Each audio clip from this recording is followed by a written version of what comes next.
Buenas tardes, hermanos, que el Señor les bendiga a todos. Amén. En esta hermosa tarde, de la cual no sabíamos si la íbamos a ver, pero hemos sido bendecidos viéndola una vez más. En el día de hoy, como dice en Mateo 18, ¿verdad? Si tu hermano peca contra ti. Pero el problema no es si tu hermano peca contra ti. El problema es que nosotros necesitamos entender el problema del pecado. Si entendemos el problema del pecado, entonces evitaremos que eso suceda, de que tu hermano peque contra ti. Y que al final, si no oye a nadie, haya que llevarlo a la iglesia, para que la iglesia tome la última palabra. ¿Qué es el pecado? De acuerdo con la Biblia, ¿verdad? En el griego, la palabra amartía, que es la palabra que se usa para señalar el pecado, se refiere a errar el blanco o la meta. Pero también este mismo concepto aparece en el libro, en Hebreos, ¿verdad? La palabra lejalí se refiere a cometer errores, ¿no? O no cumplir el objetivo, en este caso, la meta. Entonces, lo que Dios nos está diciendo acerca del pecado es que es errar el blanco, fallar de llegar a la meta, cometer errores. Y todas esas cosas nos dicen a nosotros que tenemos que evitar cometer errores, ¿verdad? Para poder alcanzar el objetivo. Ese es el primer aspecto. El segundo aspecto. Hablamos de pecado. Innumerables. Hay muchos estudiosos que dicen, hay innumerables pecados, como los católicos, por el pecado de esto, pecado. En realidad, en esencia, solo hay dos clases. Los pecados comunes, que nosotros llamamos pecados naturales, ¿no? O que el apóstol Juan, primera de Juan, ¿verdad?, llama pecados no de muerte. Pero hay otra clase de pecado que nos habla la Biblia, ¿verdad? Y que es precisamente pecado de muerte. Este pecado de muerte, ¿no?, es aquel en donde las personas le atribuyen a Dios las obras del diablo. Por ejemplo, usted ve en internet, ve en muchos lugares, en muchas reuniones religiosas, que se hacen muchos milagros de esto, milagros del otro. Y en estos días veía yo, por casualidad, vi una cuestión de que en África hubo un hombre resucitando, ¿verdad? Pero después parece que se comprobó de que ese era un magnífico show, que le salió bien. Pero la gente creyó. Ahora, en esto voy a hacer un paréntesis. No todo pasa así. Le voy a dar una anécdota cuando una vez estuvimos en una campaña en Costa Rica, ¿no? Allí nos encontramos con un hombre vestido de blanco, barbudo, en chancleta, y que hablaba en lengua y todas estas cosas, ¿no? Y yo estaba un poco nuevo en ese tiempo, y lo reté que me hablara en lengua. Y el hombre lo hizo. ¿Pero qué lengua fue la que hizo? Simple y sencillamente me habló en árabe, ¿no? Yo tenía alguna idea de algunas palabras, pero me quedó una gran lección. Si tú conoces al enemigo, no trates de retarlo en donde él puede tener la fuerza, ¿no? Porque puedes quedar mal. Y entonces nos dimos cuenta después, pasando los días que estuvimos allí, de que el hombre sí hablaba árabe y todo, pero que él estuvo mucho tiempo embarcado en barcos petroleros Así que tenía que aprender de todas maneras para poder comer, sin duda alguna. Pero Jesús dice, ¿verdad?, que el pecado de muerte es el único pecado que no tiene perdón. Y este pecado consiste en atribuirle a Dios las obras del diablo. ¿Okay? Y eso pasa todo este tiempo, ¿verdad?, en muchos grupos amigos religiosos que hacen cosas que no están dentro del marco de la ley de Dios, ni de la Biblia, ni nada, pero dice que es el producto de la fe en Dios, etcétera, ¿verdad? Entonces, hay que evitar esto. Y la otra cosa, ¿verdad?, que hay que evitar también, como dice el apóstol Juan, ¿verdad?, en Primera de Juan, en donde nos dice que no debemos de orar, ¿okay?, precisamente por el pecado de muerte. En Juan, Primera de Juan 5:16 dice la palabra de Dios así: si alguno viere a su hermano cometer pecado que no sea de muerte, fíjese bien, pedirá y Dios le dará vida. Esto es para los que cometen pecado que no sea de muerte. Hay pecado de muerte por el cual yo no digo que pidas. Entonces, ya Jesús había dicho en el libro de Mateo, no hay remedio para la persona que comete este tipo de pecado.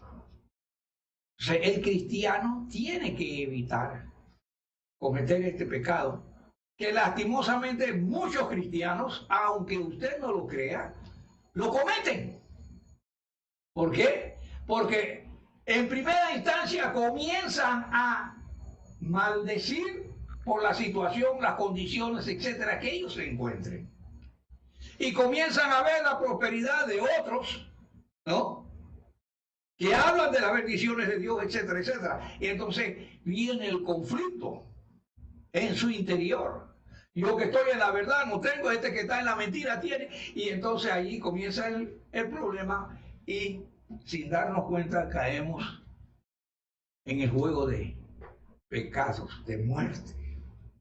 Eso el cristiano tiene que evitarlo. También, hermanos, es importante reconocer que el pecado es universal. Sí, el pecado es universal. Cuando nosotros leemos, por ejemplo, en el libro de Mateo, ¿verdad?, en el capítulo 28,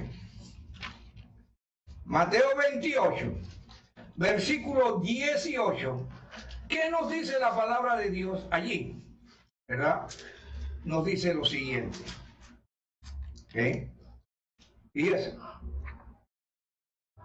Jesús se acercó a los discípulos, ¿verdad?, y les habló diciendo: toda potestad me es dada en el cielo y en la tierra.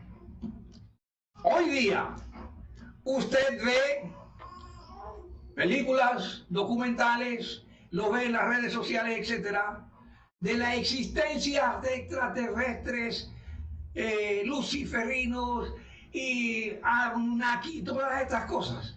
Hermano, si existen, el sacrificio de Cristo también es para ellos. Porque dice aquí que el poder que Dios le ha dado es aquí en la tierra y también en el cielo. Y el cielo, hermano, es altamente vasto. ¿Ve? Entonces, hermano, el pecado es universal. Veamos también, hermano, en el libro de Filipenses, en el capítulo 2, ¿okay?, el versículo 9 al versículo 11.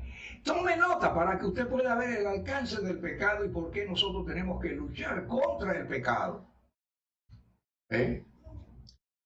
Por lo cual Dios también le exaltó hasta lo sumo y le dio un nombre que es sobre todo nombre, para que en el nombre de Jesús, note, se doble toda rodilla de lo que están en los cielos, de lo que están en la tierra y debajo de la tierra. Ese es el poder que Cristo recibió por el sacrificio que hizo, por la obediencia al Padre y por amor a nosotros.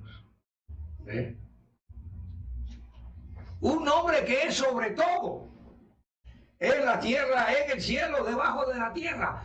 Todo tiene que arrodillarse. Al fin y al cabo, Cristo es Dios.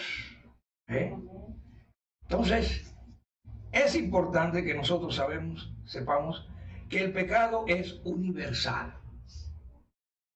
Abarca la tierra y abarca todo el universo. Sea donde haya vida. De no ser así, entonces algo no está bien, o estamos siendo engañados, o simplemente estamos siendo objetos de juego.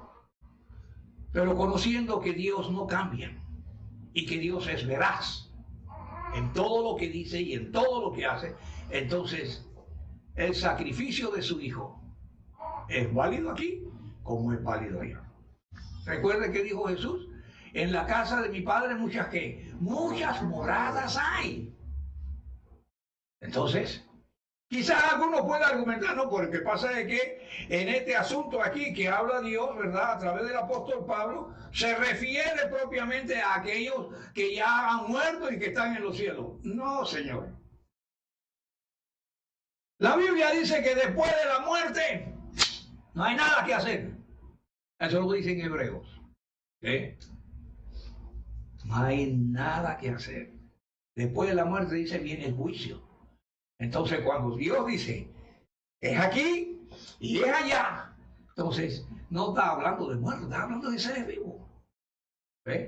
Sean de la tierra o sean del cielo.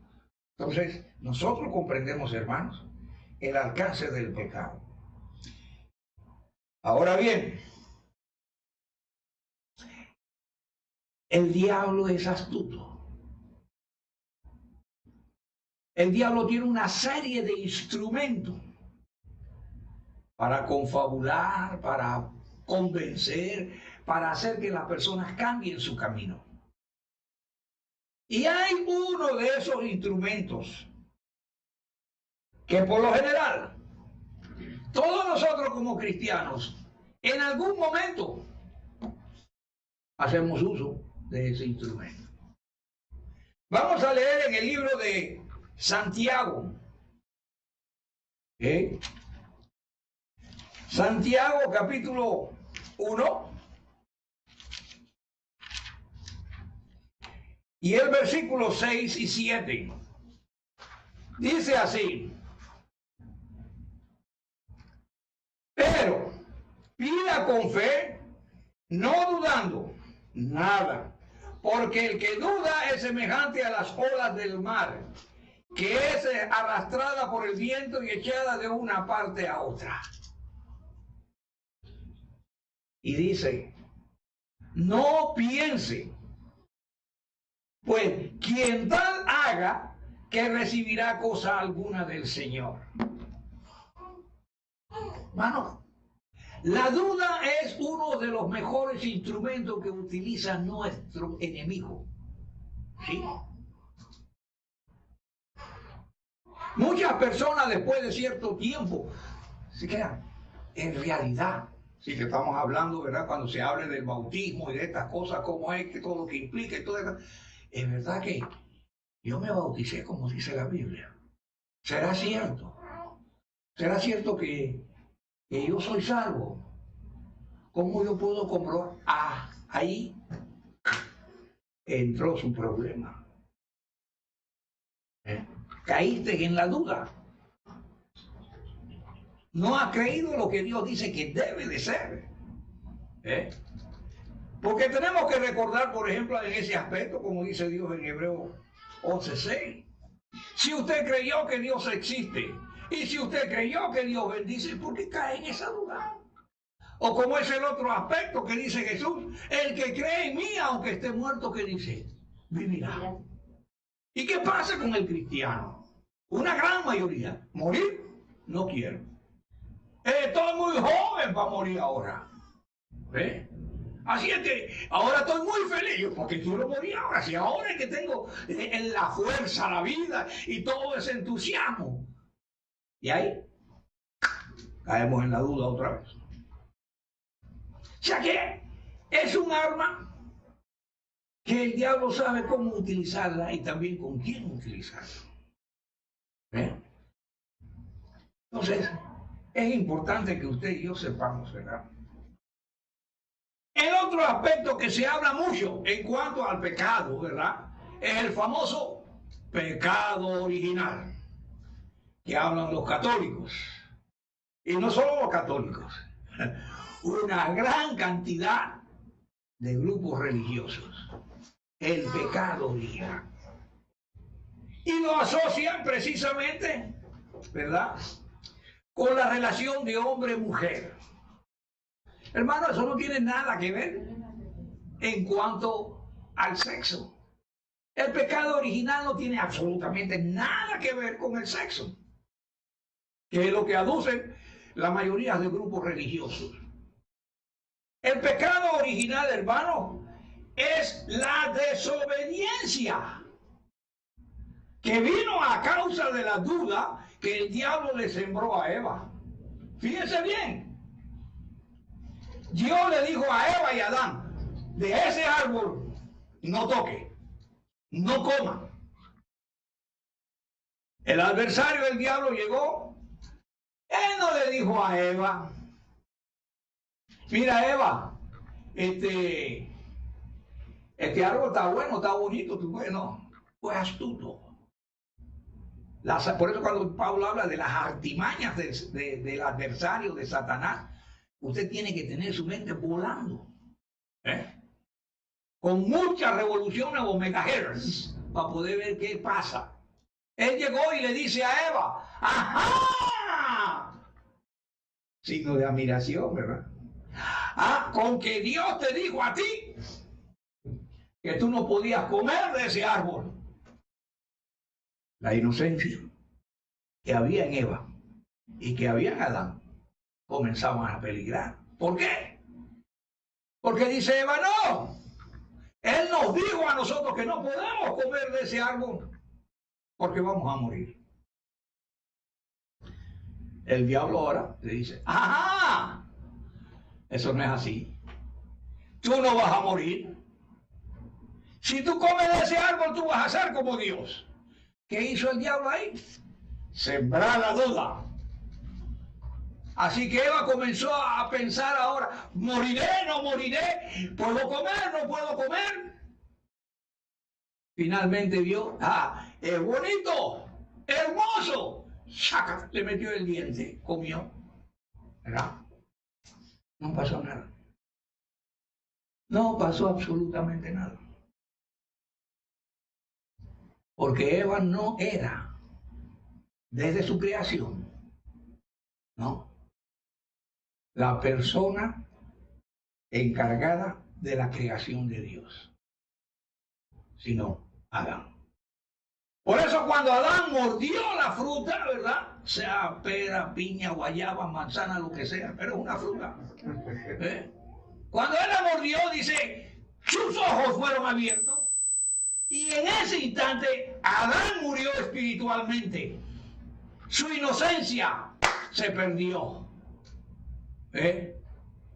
Y es allí en donde es el concepto del pecado original, que habla la gente. El pecado original, hermano, vino como consecuencia de la duda de Eva en lo que el diablo le había dicho a ella, y ella, como consecuencia de su duda, desobedeció a Dios. Le dio a su marido y se acabó todo. ¿Qué hubiera pasado si Eva sola hubiera mordido su manzana, su fruta? Y Adán dice, no, yo no quiero de eso. Hermano, simplemente no pasa nada. Absolutamente nada. Pero él mordió. Y en ese momento, él pagó por ello. ¿Verdad? Entonces, el pecado, hermano, es algo tan aterrador. ¿Sí? Tan aterrador que hace posible que cuando usted y yo comenzamos a entender el alcance, profundidad y la potencia y maldad que tiene el pecado, entonces nosotros vamos a hacer el esfuerzo de caminar mejor en la vida cristiana, de hacer mejor lo que hacemos, ¿verdad? Entonces, ese es el concepto del pecado. Teniendo ese concepto podemos llegar ahora a donde queremos llegar. Si tu hermano peca contra ti, ya sabemos qué pasa, ¿verdad? Y tenemos la pregunta, ¿por qué peca el cristiano? ¿O por qué el cristiano peca? Si usted y yo ya hemos sido lavados de nuestros pecados, ¿verdad? Ya hemos sido limpiados de nuestros pecados por la sangre de Cristo. ¿Por qué pecamos? Hay un concepto, hermano, que la Biblia nos habla a nosotros. ¿Okay? Ese concepto es la naturaleza caída. ¿Y qué es la naturaleza caída? Que todos hemos oído hablar y hablar desde tiempos remotos, ¿verdad? La naturaleza caída no es más que la pérdida de la inocencia a causa de la desobediencia. Porque recuerde, Adán y Eva eran inocentes. Ellos andaban desnudos para arriba y para abajo como dos niños. No pasa nada. Pero en el momento en que ellos desobedecieron a Dios, sus ojos fueron abiertos y siguieron pensando, no puedo estar así, tengo que cubrirme. Ya comenzó su inocencia a trabajar. Se fue. Ya vinieron sus pensamientos que no deben de ser. Entonces, la naturaleza caída no es más que la pérdida de la inocencia que tiene el ser humano. Y eso ha llegado hasta nosotros porque ha sido transmitido de generación en generación hasta llegar a nosotros y seguirá así hasta que llegue el fin del mundo. ¿Cómo ha sido esto? Ha sido de esta forma. Primero que todo, podemos verlo, hermanos, en el nacimiento de Jesús, ¿verdad? El hombre pecó, el hombre lleva en sí la semilla de maldad. Esa naturaleza caída va en el hombre. Y Dios le había dado al hombre la potestad de llenar la tierra juntamente con la mujer. Pero a ambos le dio una función diferente. Al hombre le dio la función de engendrar y a la mujer le dio la función de concebir. ¿Ve? Así que cuando Cristo vino para solucionar este problema, Cristo fue engendrado por Dios, como dice en Lucas, pero fue concebido por María, como dice también en Lucas. Y nos dice Timoteo, por eso él fue verdadero hombre, pero también fue verdadero Dios. Por eso Cristo fue sin pecado. No tenía esa naturaleza caída como nosotros. Por eso fue el Cordero perfecto, ¿verdad? Por eso no pecaba. Aunque no pecó, se hizo pecado por nosotros. Échame a mí la culpa para poder salvar. Entonces, a partir de allí, ¿por qué pecamos nosotros los cristianos? Si hemos sido lavados, ¿verdad? Hemos sido santificados, etc. Pecamos simple y sencillamente porque nosotros, a pesar de habernos bautizado, a pesar de habernos lavado, ¿verdad? A pesar de habernos puesto en paz con Dios, todavía tenemos la naturaleza caída. Y es esa parte que nos lleva a nosotros contra la pared para que seamos desobedientes a Dios, para que pequemos contra Dios, para que nos rebelemos contra Dios. Eso es lo que hace. Eso es lo que sucede. Entonces, por eso nos dice Dios, ¿verdad? A través del libro de Romanos capítulo 3. Por cuanto todos los hombres pecaron, dice, están ¿qué? Destituidos de la gloria de Dios. Pero nosotros que hemos obedecido el Evangelio, ahora estamos en la gloria de Dios. Somos parte de la familia de Dios. Y como dice Pedro en primera de Pedro, participamos de la naturaleza divina de Dios. Y por eso Dios también a través del apóstol Pedro dice, tenemos que ser santos. ¿Por qué? Porque Dios es santo. Y hace un énfasis también más profundo. Sin santidad, dice, nadie, absolutamente nadie verá a Dios. Entonces, si usted y yo queremos ver a Dios, tenemos que vivir una vida santa. Y déjeme decirle, no es una cuestión de cofio ni nada. Hay que esforzarse para vivir esa vida santa. Es bastante duro, difícil, pero no imposible. También lo dice en el libro de Hebreos, ¿verdad? En el capítulo 10, versículo 26. Que cuando nosotros, hermanos, cometemos pecado deliberadamente, dice, no queda más sacrificio por el pecado. No queda más. Entonces, es importante que nosotros, hermanos, podamos comprender el efecto y el alcance de lo que es el pecado, para no pecar contra mi hermano. ¿Ven? Para no cometer ese dolor, ese sufrimiento.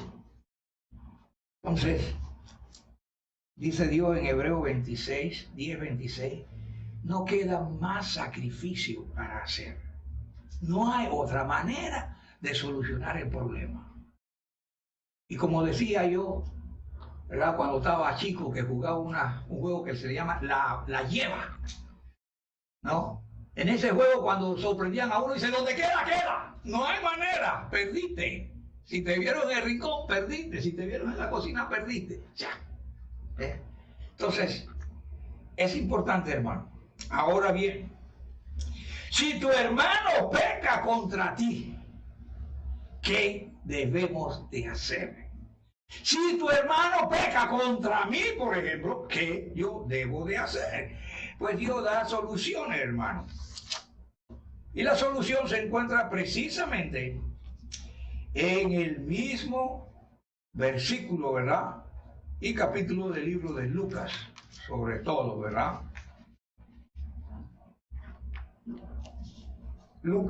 Mateo 18. Y después vamos a ver acá el de Lucas. Mateo 18, donde Dios nos dice a nosotros, ¿verdad? Si tu hermano peca contra ti. Hay una serie, podríamos decirlo de esta manera, para solucionar el problema de pecado entre hermanos. Hay un protocolo. Sí, hay que seguir un protocolo. Y el protocolo dice de la siguiente manera, ¿verdad? Por tanto, si tu hermano peca contra ti, ve y repréndele estando tú y él solo. Si te oyere, dice, has ganado a tu hermano. Ese es el primer paso de ese protocolo. Yo tengo que ir solo, sin compañía, con el hermano, a tratar de ganarle, a tratar de corregirle, ¿verdad? ¿Por qué? Porque el hermano es importante, la hermana es importante. El perdón, hermano, es fundamental en la vida del cristiano. Por eso vamos a ver un poquito más adelante qué pasa cuando usted y yo no perdonamos? ¿Qué es lo que Dios dice? ¿Y por qué a través del tiempo siempre sentimos en nuestros hombros una carga? Lo vamos a ver en poco tiempo. Entonces, ese es el primer paso del protocolo. Usted y su hermano. ¿Por qué? Porque es importante que usted y él lleguen a tener esa pacificación, lleguen a tener esa armonía. Pero debe de evitar, por ejemplo, ¿verdad? Ese hermano, bueno, tenía un problema con el hermano. Y bueno, fuimos y nos sentamos y bueno, lo solucionamos. No haga eso, hermano. Como dice Jesús, no sepa tu mano derecha lo que hace tu mano izquierda. Me he sentado con él, he hablado con él, hemos solucionado. Nadie más tiene que saber de este asunto, porque eso no es el protocolo. El segundo aspecto de ese protocolo, dice Dios, ¿verdad? Mas si no te oyere, toma aún contigo a uno o dos, para que en boca de 2 o 3 testigos, dice, conste toda palabra. Entonces ahora el protocolo se abre. Pero no va a llevar a cualquier persona para tratar de solucionar algo, ¿verdad? Porque si usted lleva a una persona que le gusta hablar, un bochinchoso, ¿verdad? Como decimos nosotros vulgarmente, ya tú sabes que cuando termina esa reunión, Raimundo y todo el mundo sabe cuál es la solución, qué es lo que ha pasado. ¿Y qué es lo que ha hecho? No ha hecho nada. Ha ensuciado más el agua. Hay que usar de sabiduría en muchas acciones. Y el tercer aspecto, hermano, de ese protocolo, dice Dios aquí, ¿verdad? Si no lo oyere a ellos, ¿verdad? Dilo a la iglesia. Y si no oyere a la iglesia, ¿verdad?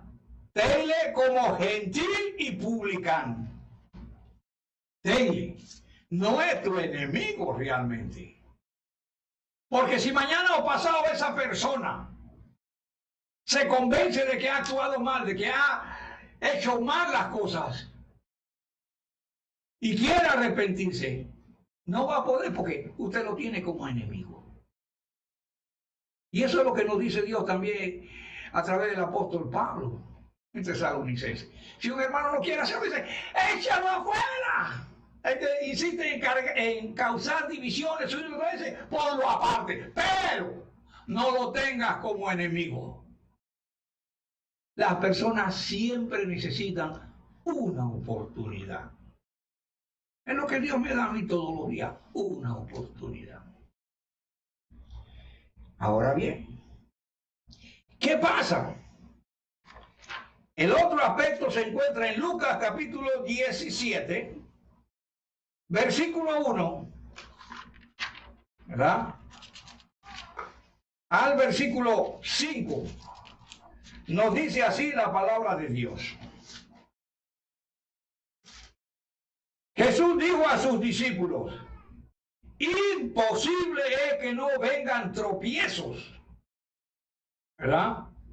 Mas hay de aquel por quien vienen, más le fuera, ¿verdad? Que se atare una piedra al cuello de molino y se arrojase al mar, que hacer tropezar a uno de estos pequeños. ¿Sí? Ay de aquel por quien los problemas empiezan. Mire, en la vida real hay personas que empiezan un movimiento. Lo triste es que jamás saben cómo va a terminar ese movimiento. Si lo quiere ver desde el punto de vista de historia, usted puede ver a Marx, el socialista. ¿Qué empezó él? ¿Cómo lo empezó él? Él jamás sabe cómo va a terminar las cosas. Hasta el día de hoy. Entonces, el cristiano tiene que meditar en lo que hace y tratar de percibir qué tan lejos puede ir una acción que no sea buena. Por eso no debemos de pecar contra nuestros hermanos. ¿Sí? Porque Dios no pasa eso por alto. ¿Sí? Y dice en Lucas aquí, ¿verdad? Mirad por vosotros mismos. Si tu hermano peca contra ti, repréndele. Si se arrepiente, dice, perdónale. Pero esto va un poco más allá. Jesús dice, y si 7 veces al día pecare contra ti, y 7 veces al día volviere a ti diciendo me arrepiento, tienes que perdonarle.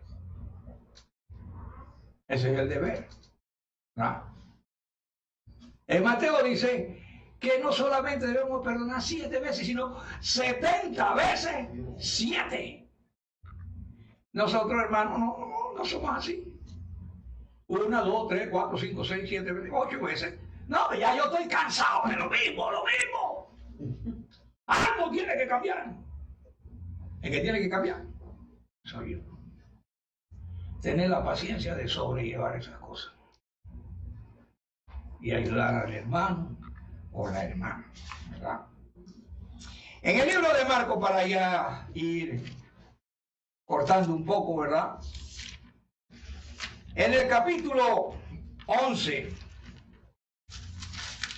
nos dice la palabra de Dios lo siguiente. Marcos 11, versículo 24 al versículo 26. Por tanto, os digo que todo lo que pidiereis orando, que lo recibiréis y os vendrá. Y dice, y cuando estés orando, perdonad si tenéis algo contra alguno, para que también vuestro Padre que está en los cielos os perdone a vosotros vuestras ofensas. Y dice el versículo 26, porque si vosotros no perdonáis, tampoco vuestro Padre que está en los cielos os perdonará vuestras ofensas. ¿Creemos en Dios o no creemos en Dios? Esa es la disyuntiva. Si creemos en Dios, entonces tenemos que tener claro que si yo no perdono a mi hermano, que me ha hecho una ofensa, que me ha puesto en dificultades, en problemas, entonces ya sé que Dios no me va a perdonar. Porque Dios dice, si tú no perdonas, yo no te perdono. Y Dios es veraz. Entonces, tenemos que perdonarnos unos a otros. No importa la falta que haya cometido, ¿verdad? Es importante ese perdón. Todos cometemos falta. No hay nadie en este mundo que diga que no puede cometer pecado. ¿Recuerda que dijo Jesús cuando le trajeron a la mujer y al hombre? Al hombre lo dejaron ir, pero a la mujer la trajeron. La chiva expiatoria, digo yo. ¿Verdad? Y dice Jesús, el que está libre de pecado, ¿qué? Tire la primera piedra. Tire la primera piedra. Nadie tiró nada. Porque su conciencia todas estaban malas. Entonces, hermano, si tu hermano peca contra ti, Dios dice, vaya, tú y él solo, perdónale, ayúdale. Supóngase el caso contrario de que yo peco contra mi hermano. Y sabemos que ningún pecador va a entrar en el cielo. Ningún pecador entra en el cielo. Pero yo quiero ir al cielo. Pero si nadie viene a mí y me dice a mí qué hacer para solucionar el problema, para arrepentirme, entonces es un grave problema. Podría decir, bueno, estos hermanos son unos egoístas. Y los egoístas tampoco tienen entrada en el cielo. Fíjese, hermano, esa cadena de cosas que suceden. Por eso es importante. Si tu hermano peca contra ti, perdónale. Y fíjese, hermano, nosotros pecamos contra nuestros hermanos. Algunas veces en nuestros pensamientos, algunas veces en nuestros hechos, algunas veces en nuestras palabras y algunas veces en nuestras acciones. ¿Eh? Y eso es lo que dice Jesús. ¿Qué pasa? Por eso debemos estar siempre arrepentidos, buscando el perdón de Dios. Entonces, hay muchas otras cosas, pero el tiempo es corto. Nuestro principal opositor, ¿verdad? Pero tenemos muchos años por delante todavía. Vamos a entonar un himno de invitación.